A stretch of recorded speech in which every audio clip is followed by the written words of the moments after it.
గడ్డి నీలం రంగులో కదా ఉండేది అని ఒక గాడిద పులిని అడిగింది. దానికి పులి, నీ మొహం, గడ్డి నీలం రంగులో ఉండడం ఏమిటి, ఆకుపచ్చ రంగులో ఉంటుంది అని జవాబిచ్చింది. గాడిద ఏడ్చావులే, గడ్డి నీలం రంగులోనే ఉంటుంది అని వాదించింది. అలా గాడిదకు పులికి వాగ్వివాదం పెరిగింది. ఎవరి మాట సరైందో తేల్చుకోవడానికి అవి రెండూ అడవికి రాజైన సింహం దగ్గరకు వెళ్లాలని నిశ్చయించుకున్నాయి.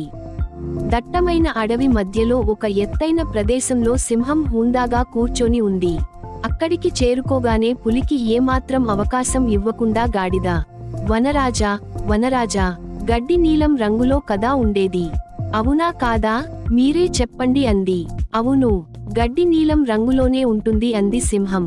అది విని గాడిద ఇంకా రెచ్చిపోతూ, చూడండి మహారాజా, అలా అని నేను ఎంత చెప్పినా ఈ పులి ఒప్పుకోవడం లేదు, అలా కాదని నాతో వాదిస్తుంది, దీనికి తగిన శిక్ష పడవలసిందే అంది.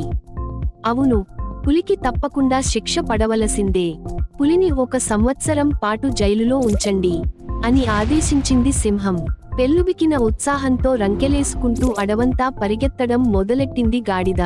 పులి నీరసంగా సింహం దగ్గరకు వెళ్లి, అదేమిటి మహారాజా, గడ్డి ఆకుపచ్చ రంగులో కదా ఉండేది అంది. అవును, గడ్డి ఆకుపచ్చ రంగులోనే ఉంటుంది అంది సింహం. మరి నాకెందుకు శిక్ష విధించారు మహారాజా అంది పులి. దానికి సింహం, గడ్డి నీలం రంగులో ఉంటుందా లేక ఆకుపచ్చ రంగులో ఉంటుందా అనే విషయానికి గురించి నిన్ను శిక్షించడం జరగలేదు. బుద్ధిలేని ఒక గాడిదతో వాదించి మరలా దానికి తీర్పు ఇవ్వమని నా దగ్గరకు వచ్చినందుకు నీకు శిక్ష పడింది అంది.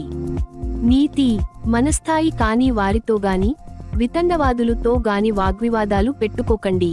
అవసరాన్ని బట్టి సర్దుకుపోవడం మంచిది, కానీ ప్రతిసారి సర్దుకుపోవడం అలవాటుగా మారిపోతే మీకంటూ అక్కడ ఏమీ మిగలదు. మరొకరితో మిమ్మల్ని పోల్చుకోకండి, ఆ తరువాత మీకు ప్రశాంతత కరువైపోతుంది. అందరినీ చూసి ఆశ్చర్యపోతూ ఉండకండి, ఆ తరువాత మీపైన మీరు విరక్తి చెందాల్సి ఉంటుంది. ఇంకెవరిలాగానో జీవించాలని ప్రయత్నించకండి, మీకు మీరే నచ్చకపోవచ్చు. అందరి విమర్శలను మనసులోకి తీసుకుంటే మీలా మీరు ఎప్పటికీ ఉండలేరు. సమయాన్ని సమస్యని తెలుసుకుని సహాయం చేయండి, లేదంటే అదే ఆపదగా మారొచ్చు మీకు. అడగకుండా ఎవరికీ సూచనలు సలహాలు ఇవ్వకండి, లోకువైపోతారు. ఎంతసేపు ఎదుటివాళ్లు ఏమనుకుంటారో అని ఆలోచిస్తూ ఉండకండి, మీకంటూ సొంత ఆలోచనలు ఆచరణలో ఉండకుండా పోతాయి. మంచివాళ్లమనిపించుకోవాలని చెప్పి నటించకండి, జీవితం చిన్న చిన్న ఆశలకు కూడా దూరమైపోతారు.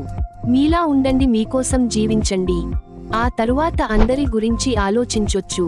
అర్థం చేసుకోలేని వారి దగ్గర వాదన అనవసరం. మనలో లోపాలు వెతికే ప్రతికూల మనుషుల దగ్గర వివరణ అనవసరం. నిన్ను నమ్మని వారి దగ్గర నిరూపణ అనవసరం. మాదే కరెక్ట్ అనుకునే వారి దగ్గర సవరణ అనవసరం. అర్హత లేనివారు అనే మాటలకు వేదన అనవసరం.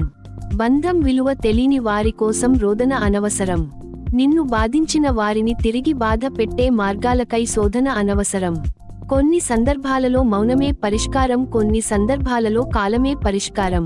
చాలా సందర్భాలలో పట్టించుకోకపోవడమే అసలైన పరిష్కారం. ఏ సమస్యకైనా పరిష్కారం ఒకటే, సానుకూల దృక్పథంతో ఆలోచించడం.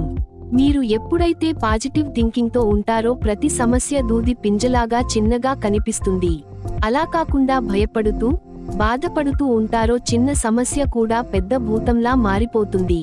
మీ ఆలోచనలు ప్రేరణాత్మకంగా ఉంటే మీలో సానుకూల దృక్పథం కూడా పెరిగిపోతుంది. పెద్ద సమస్యలను కూడా చాలా సులువుగా పరిష్కరించగలుగుతారు. కాబట్టి అంతా మంచే జరుగుతుందని ముందడుగు వేయండి. తప్పకుండా మీరు అనుకున్నవి సాధిస్తారు. ఇందులో ఎలాంటి సందేహం లేదు. కాస్త ఓపికతో ప్రయత్నం చేయడమే మీ కర్తవ్యం. బంధంలో అయినా, స్నేహంలో అయినా ఉండకూడనిది నిర్లక్ష్యం, ఉండాల్సింది నమ్మకం, ఇవ్వాల్సింది సమయం. మీకీ వీడియో నచ్చినట్లయితే లైక్ చేయండి. ఇలాంటి మరెన్నో వీడియోస్ కోసం మన ఛానల్ని సబ్స్క్రైబ్ చేయండి. మరేదైనా చెప్పాలనుకుంటే కామెంట్ ద్వారా తెలపండి. ధన్యవాదాలు.